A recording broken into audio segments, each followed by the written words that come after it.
Depuis l'ouverture officielle de la campagne électorale le lundi 3 mai dernier, l'Union Valdôtaine a organisé beaucoup de comices qui se sont déroulés dans différents endroits et quartiers de la ville d'Ost. De Porossan à Saint-Martin-de-Corléans, de l'Arc d'Auguste à Exené, du quartier d'Or à Signaille et encore du quartier Cogne au centre historique, les quatre coins de la ville d'Ost ont été touchés. Ces rendez-vous ont donné l'opportunité aux citoyens d'écouter tous les candidats de la liste et surtout de les rencontrer de plus près.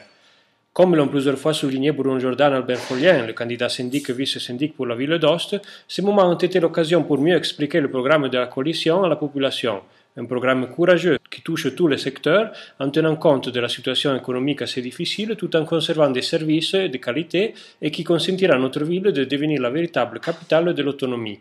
Dans une époque où la communication se passe essentiellement à travers Internet, le téléphone, la télé,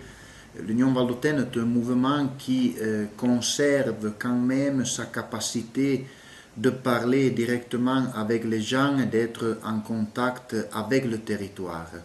Soit dans les communes, soit dans la ville d'Ost, nous avons voulu maintenir cette habitude d'organiser, de promouvoir toute une série de rencontres avec le public, avec les gens, où il y a la possibilité pour tout le monde de rencontrer les candidats, de connaître le programme, de se confronter, de discuter. Il s'agit d'une façon de notre mouvement d'être toujours et constamment à contact avec les gens, avec notre base, d'être un mouvement qui garde d'un côté aux nouveautés en termes de communication, mais en même temps d'être toujours enraciné dans le territoire avec une capacité de se confronter, de se retrouver, de parler avec les gens. J'estime que cela est important.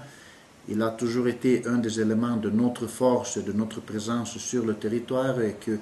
encore une fois, dans une époque de communication froide et lointaine, l'Union Valdôtaine reste l'unique mouvement qui est à même et à mesure de parler directement et de rencontrer les gens. Les comices ont été utiles également pour faire connaître les composants de la liste de l'Union Valdôtaine, une équipe qui, pour la plupart, a été renouvelée et que tout le mouvement est engagé à soutenir pour arriver le 24 mai à fêter le fait de commencer 50 administrations sous le symbole de l'Union Valdôtaine.